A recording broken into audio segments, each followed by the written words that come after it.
Hello, everyone. Welcome to Self Love You. I am Jenna Ryan, your life coach. I am doing this talk today. I'm going to talk to you about being an empowered empath. Woo! Hell hath no fury. Hell hath no fury like a empowered empath. You are a Navy SEAL.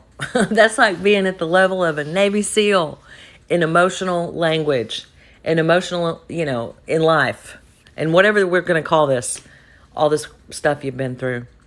If you've done the emotional healing, you've done the work, you've done what it takes, you've read the books, you've done the grief work, you've journaled, you have come to a place where you're validating yourself and you can see every single bit, you can see the manipulation around you. You can see in others when they're trying to pull you in. You can stop from being pulled in. You can choose what you allow in and what you keep out. You are an empowered empath. And I know I haven't listened to another video about this, but I've seen it before. And I've thought about it, but now I'm going to talk about it. Because when you are an empowered empath, you are of a different breed. When you come up against a narcissist or a group of narcissists, they have met not only their match, but in a lot of ways, they're superior. Because an empowered empath, we don't talk about people being higher or lower, but you can talk about people being more highly educated, more in the know, because that's what an empowered empath is. An empowered empath is somebody who's likely been a doormat and gone through so much in their life that each painful situation has taught them something. And it's like they've been to school. And then, and now when they come up against people, or when people come up against them, or when people try to put one over on them, or people try to take them over and manipulate them and put them in the little package that they want and begin to seep the energy out of them and, get narcissistic supply from them and use them and do all the things to them that they would have done in the past. Yeah, I've been used as a person. I've had people come and take my life over. I've had people come and use me for the resources that I have. I've had people come and take advantage of me and harm me, and I couldn't get out of the situation, and I didn't know why. Because I was attached, because I was connected through fear, obligation, and guilt. I've been there. And when you go through that enough and you learn each time the little nuances of being manipulated and being taken over and being put into a position where you feel like crap and not really knowing what end is up and thinking that people are on your side and really realizing that they're not, that they were using you all along or whatever. When you go through that enough, you begin to, and you're growing and you're healing and you're doing the work within, you begin to get this level of intelligence in operating. Well, here's the problem, or here's something that's interesting. So if you are the doormat type, or you were, or a codependent, or somebody who was a yes person, or too nice, oversharing, overgiving, all of those things, that used to be who you were. So you're still that same, you still have those wonderful qualities of being communicative, fabulous, open, nice, kind, loving, sweet, fabulous. You're still, I'm sorry. You love people and you want, for the most part, for people to be, you're just not weird. Because you're just a cool person. You're just like, hey, what's up? But because you're nice still, in most ways, people might think that you're an easy mark. They may test and see that you're easy to manipulate. Because in some ways you may, if it's in your best interest, you may allow yourself to be, if you know who you are and you're not afraid, you may allow someone to think that they, you may give a little bit, because whatever it is that they're offering, it's something you need. So it's kind of like, to me, what it reminds me of, whenever we don't really like the fact that we're being monitored on our phones all the time, or a lot of us, are pretty leery of, privacy issues. And let's say your phone, for example, you don't really want your phone, people to be able to view you from your camera in your phone from afar that we don't know about because it violates your rights. We don't really like that, but we kind of put up with it because of the benefit we get from the phone. We love our phones, and, we're not going to throw our phones away. I mean, obviously. So that kind of equalizes the risk of being monitored. And I don't know how we're being monitored. I just, have a big feeling we know that we are, because we receive ads if we talk about something, and then we receive ads on our social media, or we can tell that some AI is, copying what we're saying and feeding us ads. So we do use our phones. We don't just go off grid and get a flip phone. We use our phones because the benefit outweighs the potential ramifications. Now, the ramifications can be very large, and that's not my topic. My topic is, sometimes you get around people that, they may have their own agenda, and you're like, okay, but you're getting enough benefit out of the situation that you kind of just let it flow. You just let it flow and don't really worry about matters. And you don't even think about it. You don't think, oh, is this person this? Is this person this? You're just going with the flow, and you're getting the benefit that you need. It could even be love bombing. Like I had this one guy, he brought me roses on the first date and took me to dinner. And yeah, I had a good dinner, and the roses were pretty, but you don't have to stay for the discard phase. You don't have to stay for the devaluation phase. You don't have to stay for the discard. Can you tell that I have a bunch of topics I want to talk about? But I'm talking about being an empowered empath. So this all goes together. So an empowered empath is somebody who knows the game. You know the deal. You know the drill. And people cannot put one past you anymore.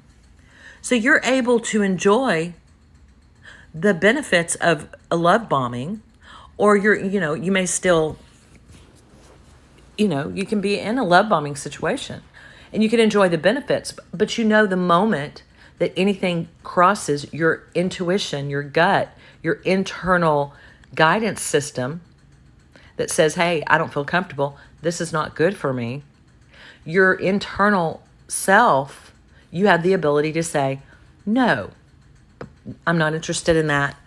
Goodbye. And I'm not saying that that's a fast process.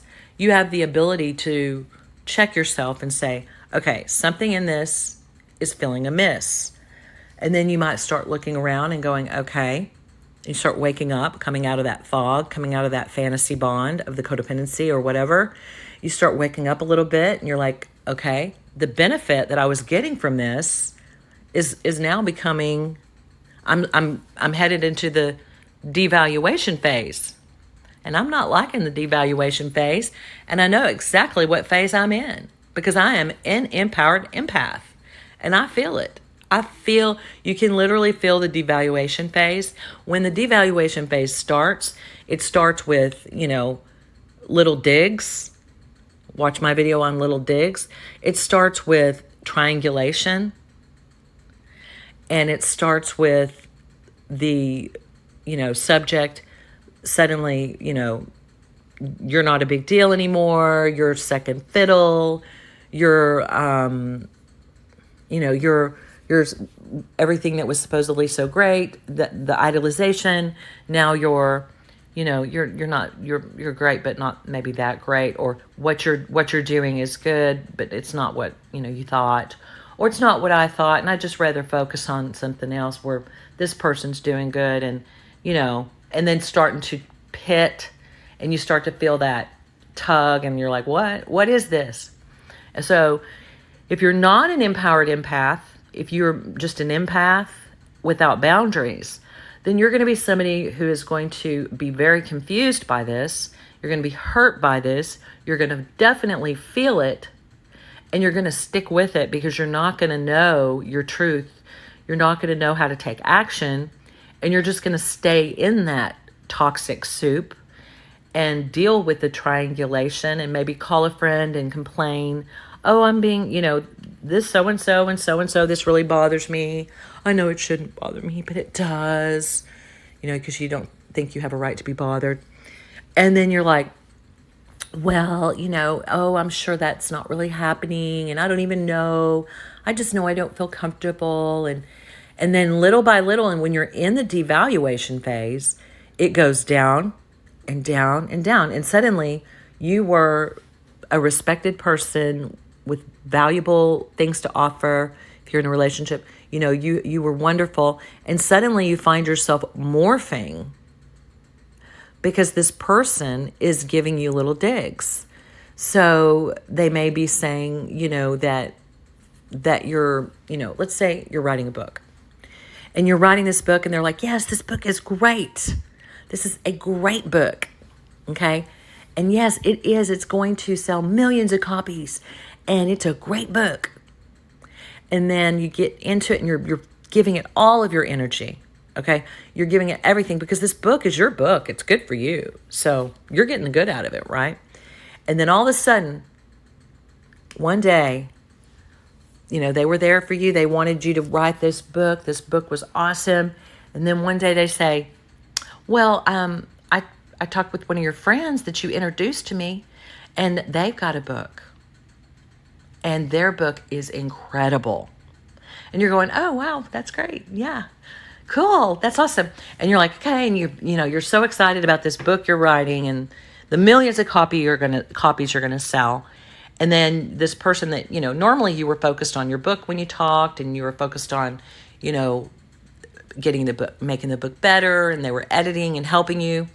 Now suddenly, every time you talk to them, they talk about the book of that other person. Okay? So now you may not realize it yet, but you have entered into the devaluation stage. This doesn't mean your book is not great. It doesn't mean that your work is in vain. All your work has been done. You're doing your work. You've got this book, and you got what you needed out of the situation. I mean, someone was encouraging you, and you built a book, and they were going to take, whatever their cut was or whatever. But now they're focused on this new author, okay? And they're telling you about it. Well, yeah, your book is good, but so-and-so their book is, her book is outstanding. And some of the things that she has in her book, you could put in your book. And so when you're calling and you're saying, oh, because you have your weekly, connect, where you're like, okay, here's my rough draft of chapter 12. And they're like, oh, well, let's wait and talk to this other girl first, because of the good things that she has in her book are really going to help your book. And so what is that? That's called devaluation. You're going into the devaluation stage. That's like a process, right? The idolization, devaluation, and discard. The worst. I don't know what's worse.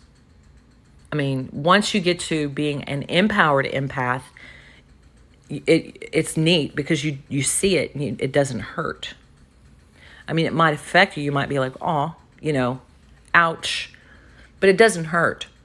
And then when you're an empowered empath and you realize that God is working everything out for your good, you realize that you've got a book now and you don't need this person, but you've got your book still. And you can still move on with your life and be a happy camper because you're not emotionally enmeshed and emotionally tied, because as an empowered empath, you have boundaries and you have the ability to realize that you can always bounce back.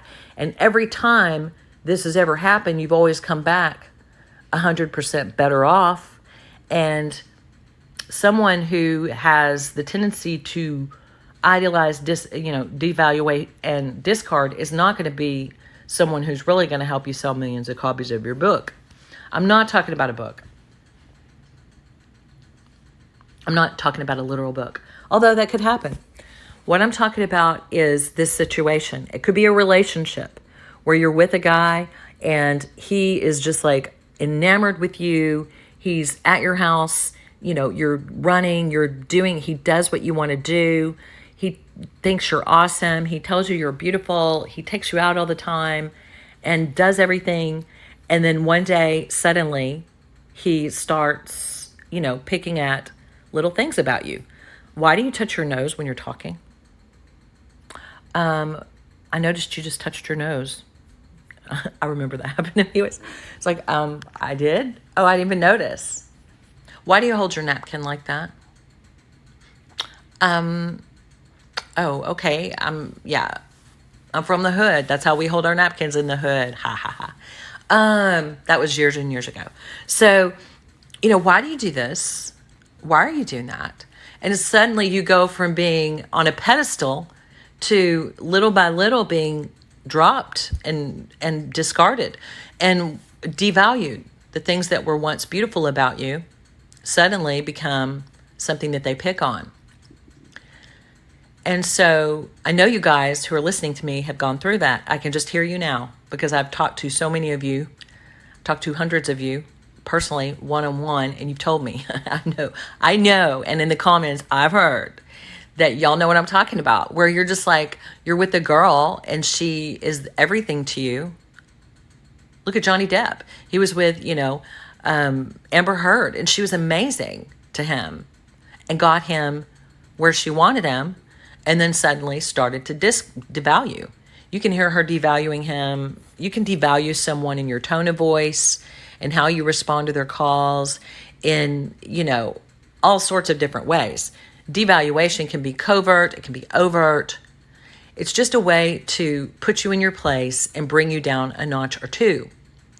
And it's this beginning and it ends in a very, very horrible place of if you allow a devaluation phase to continue, it ends up in a very grim place because you're then at the discard phase.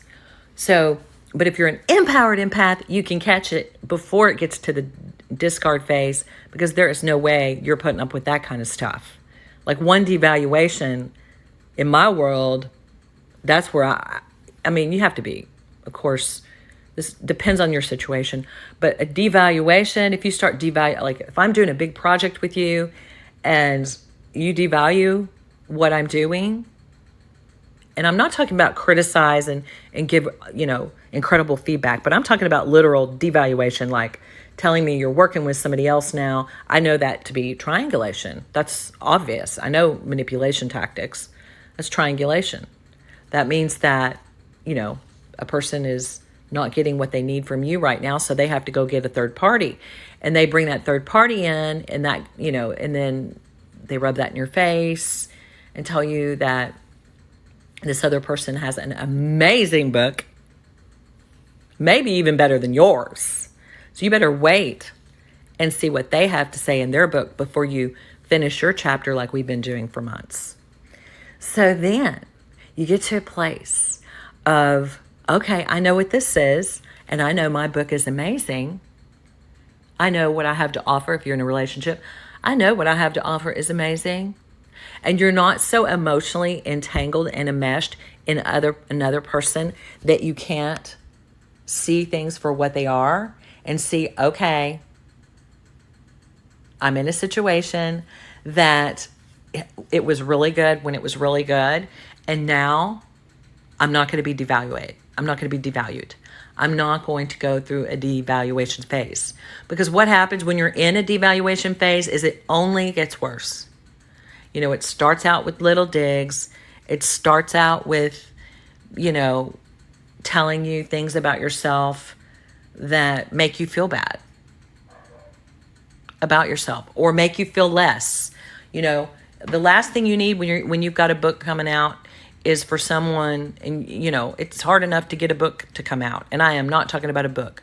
It's hard enough to get that done, but much less to have someone who doesn't believe in your book who once believed in it. Ooh, can you imagine how that would feel? And if you stuck around in that, you would produce a book and feel blasé about it. You would feel second fiddle. You would feel very uncomfortable because this other girl's book's coming out at the same time, and remember how much better it was than yours. And that's, if you're dealing with somebody who's a mentor and somebody or a relationship, in a relationship sense, then they're dating someone else, on the discard phase. And you believed and you've taken all the lies in, and now and now you have to pick yourself back up again and journal and realize what you missed. And you do that, and then you go, oh, okay, now I get it. Okay, got this. And you move on. And so you learn each time you go through this process, you learn and you become an empowered empath. And an empowered empath is someone who can walk away and who can stand up. And you can be as sweet as pie, up until the day you feel that you're being devalued. And then you can stand up for yourself, and you don't have to be rude about it. You can just say, I see that I don't really like the situation. I don't like being compared to another author. And therefore, I'm going to go to another publisher. I'm going to take my marbles and I'm going to go home. And then that person is not going to be used to dealing with an empowered empath because, you've just taken all the benefit of the love bombing phase, and you're going to take your marbles and go home. You're not going to be here for the things that are really important, like the devaluation and discard. Oh, you're not hanging around for that? Well, wait a minute. I've just wasted my energy on love bombing. And you just think to yourself, sorry, that's not my problem. I know what's going on. I'm aware of what's happening. And so you become, it's so cool because you can be like, sorry, do I need water or what? My voice is acting crazy.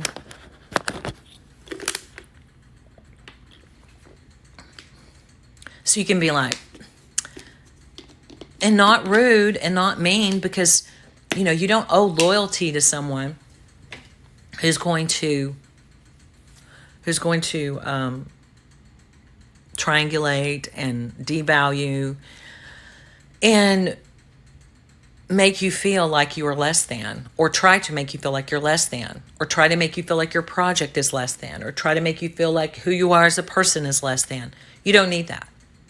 And you know that you don't need that because you've grown as a person and you know who you are and you know what you have to offer and you believe in your product.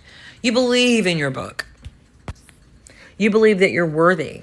And this world, God is going to bring you something better along the horizon when you let go of those things that are devaluing you, because it's inevitable.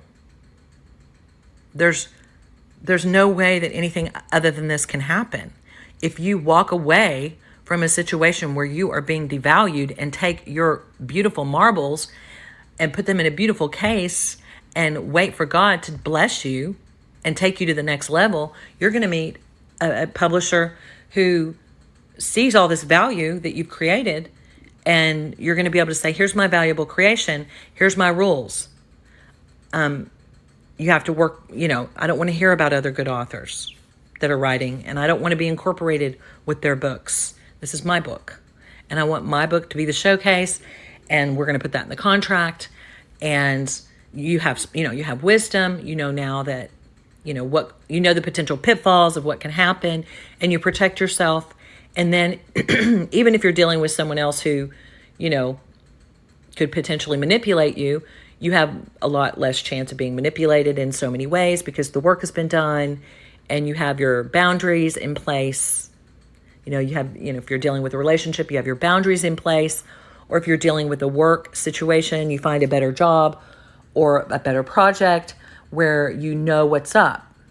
And then if the situation occurs again where you're getting, love bombed and it's actually benefiting you, because the love bombing phase can really be valuable And then, and then it becomes not love bombing anymore. And when you become an empowered empath, you're not really needing to divide the narcissists from the empaths anymore, because you're now a human being functioning in society, and you're not falling victim and prey to a narcissist or to narcissistic systems or to someone who's taking advantage of you and being manipulative.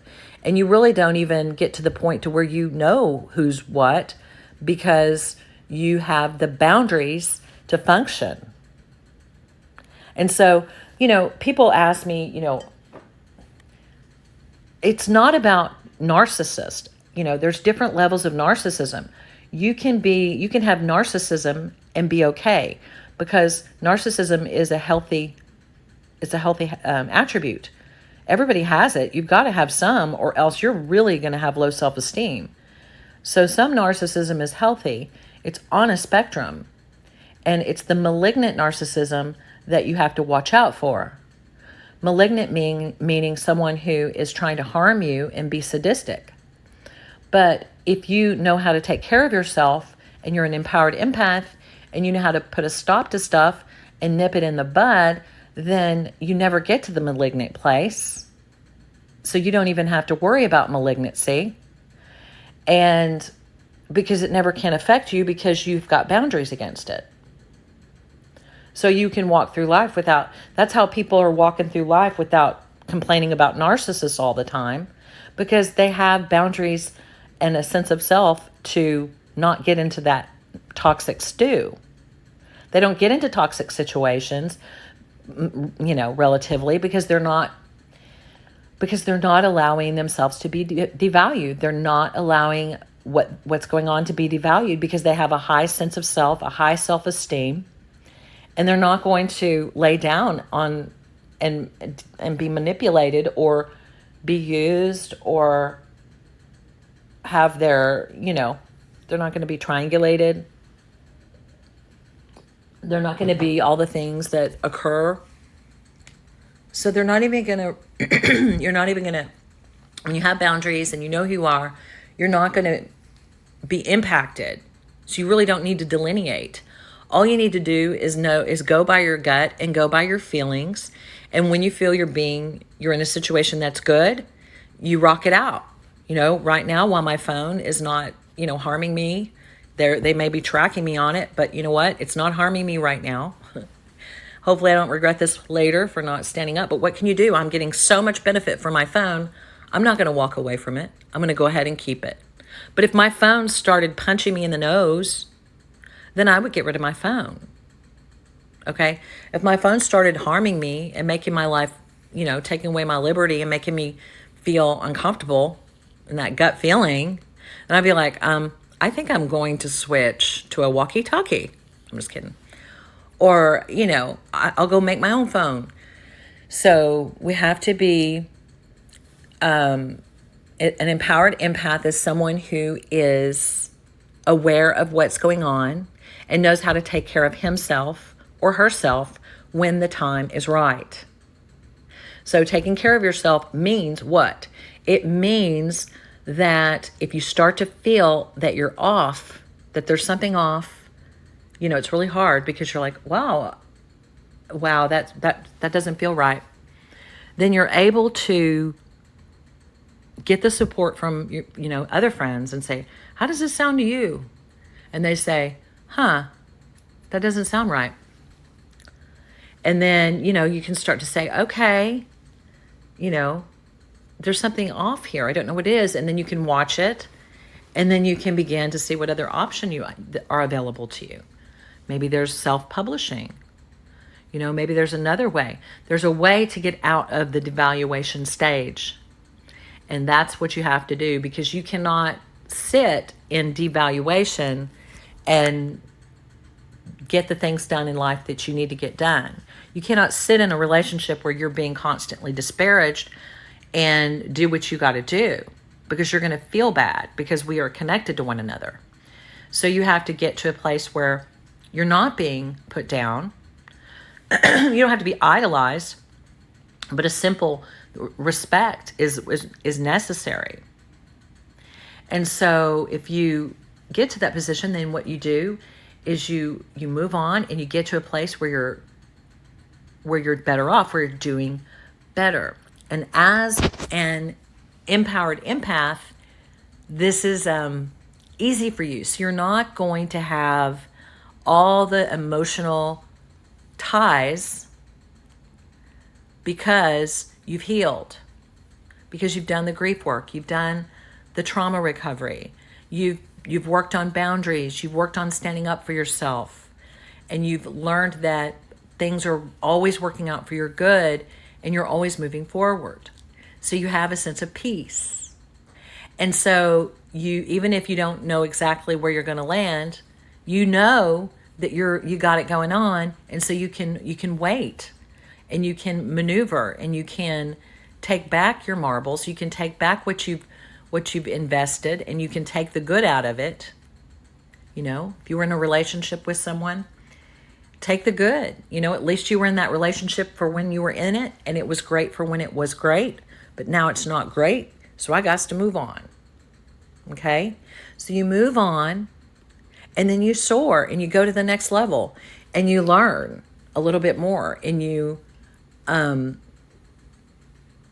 get the advantage of, and so what happens is people are not used to this. So most people are used to, it confuses the other person. And the reason that it confuses them is they are used to people like you who are sweet and nice and kind and communicative and not playing games. They're used to being able to manipulate people like you. They're used to being able to do things that put you under their thumb, that put you under, that make you less than. They're used to positioning people in that way. And it looked at first like they were going to be able to do that with you because you're so cool, because you're that kind of personality. Maybe, you know, that might need to be cleaned up a little bit, but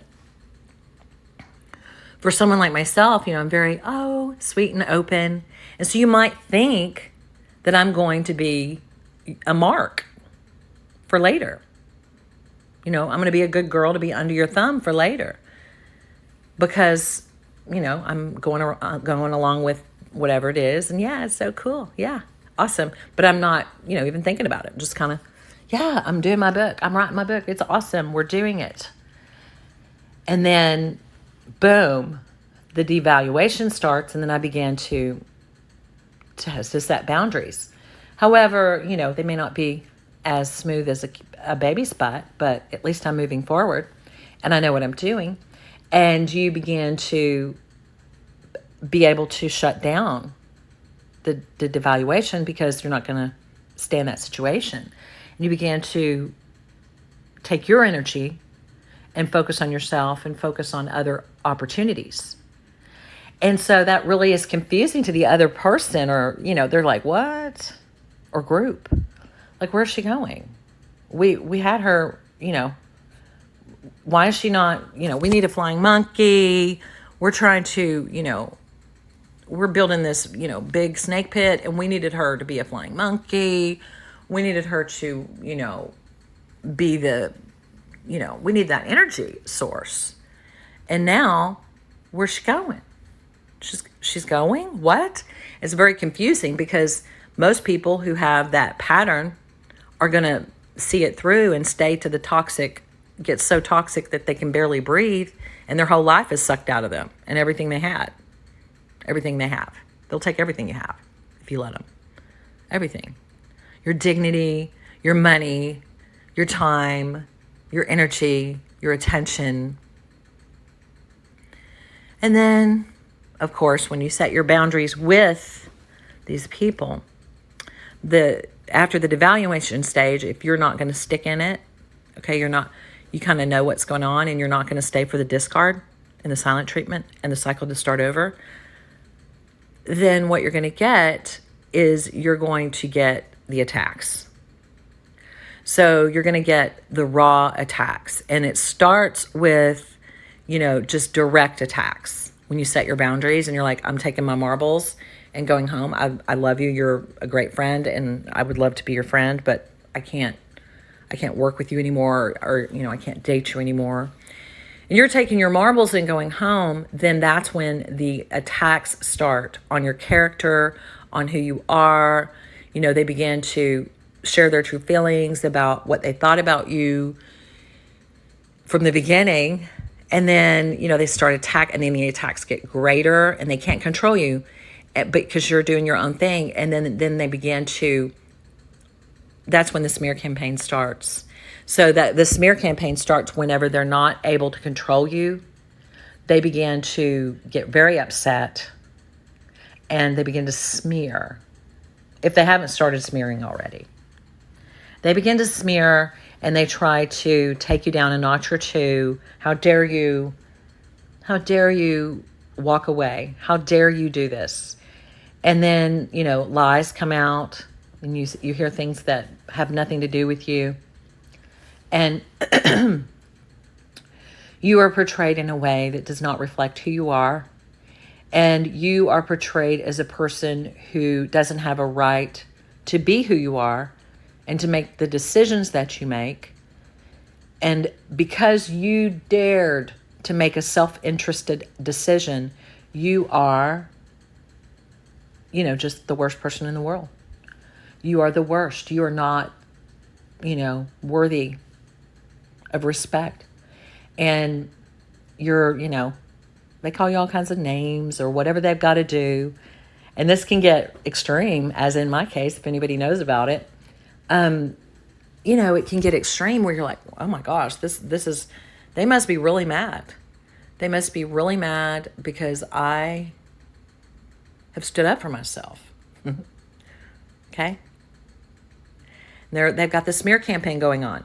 And that's okay, because once you're to the point where you can walk away from stuff and you're okay with it, then you have to learn to be okay with everybody not loving you.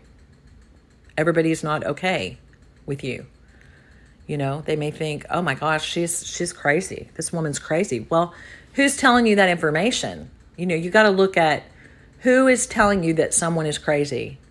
Because someone who is healthy and beautiful is not going to go around smearing other people. As a general rule. Someone who is healthy and an empowered empath, we do not go around and smear, because we know that there's better things to do with our time. And there's better things to talk about. And smearing people doesn't give us a kick. We're not here to smear. We're not here to control. We're not here to control narratives, create narratives. We're just here to live a life and be amazing. And we started out one way, and now we've grown to this position. So there's a difference between somebody who starts out as a doormat and grows to be an empowered empath. When you're an empowered empath, you know what's up.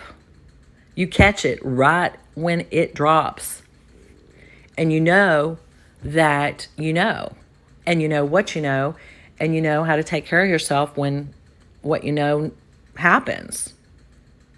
And you don't have to call it anything other than, I know what that is, and it doesn't feel good. And therefore, I'm going to take protective measures to shut down those open conduits to connection and always maintain a good relation. I mean, that would be something I could personally work on, is how to be, more political in it, how to be more graceful. I could be more graceful, I think, in my activities of walking away and, making my decisions. I think I could definitely use more grace, and I'm always improving, aren't we all? And so you could do it with more grace, but you do it however you do it. And however you do it is better than not doing it at all. And you walk away, or you maintain a relationship. But a lot of times the relationship is not going to stay the way it was, the way you expected. Because once the idolization phase is past and you're in the devaluation, you start to realize, okay, and you kind of knew it during the idolization phase, but if it was doing you good, then you'd need to go ahead and stay with it for a while you did. And then they hightail it out the back door. You're like, thanks for all that idolization. Now, I think I'll go out the back door. And then they may, call you a narcissist. They may call you a narcissist because how dare you walk away? How dare you not take this pain? How dare you not allow me to control you? How dare you not allow me to finish this cycle and take you to devaluation and discard? How dare you? Who do you think you are? You must be some narcissist. You make videos. You make videos. And you have a channel. And you are on TikTok. How dare you? How dare you? How dare you not stay for the rest of this full course meal? Well, baby, I'm not down for that. I know what's to come, and it's not pretty. And what I've got going on is way higher, way better. And I know that the road will rise up to meet me. And there's some great things that I have to accomplish out there. And it's not going to be accomplished if I'm under the thumb of devaluation and discard phases and triangulation. It's not going to ever happen. All that's going to do is turn to rocks in my hand. I cannot succeed, become who I am, become all that I'm supposed to be if I'm going to be in discard phase and go into a cycle. I can't. That's not a way to win. I've tried winning that way, and it doesn't win that way. So you have to get out. You have to, or put boundaries, make sure that you've got good boundaries so that doesn't happen. Or perhaps, we empaths, empowered empaths could become more, less, give signals that are less seeming that we are going to be able to be manipulated, so that the other person knows more quickly, okay, I'm dealing with somebody who's not going to be an easy mark. So that way you don't ever even get to the devaluation phase. They're like, oh, okay, so she's a B even before we get started. And so they can think you're a B right off the bat, or they can think you're a B after the idealization phase.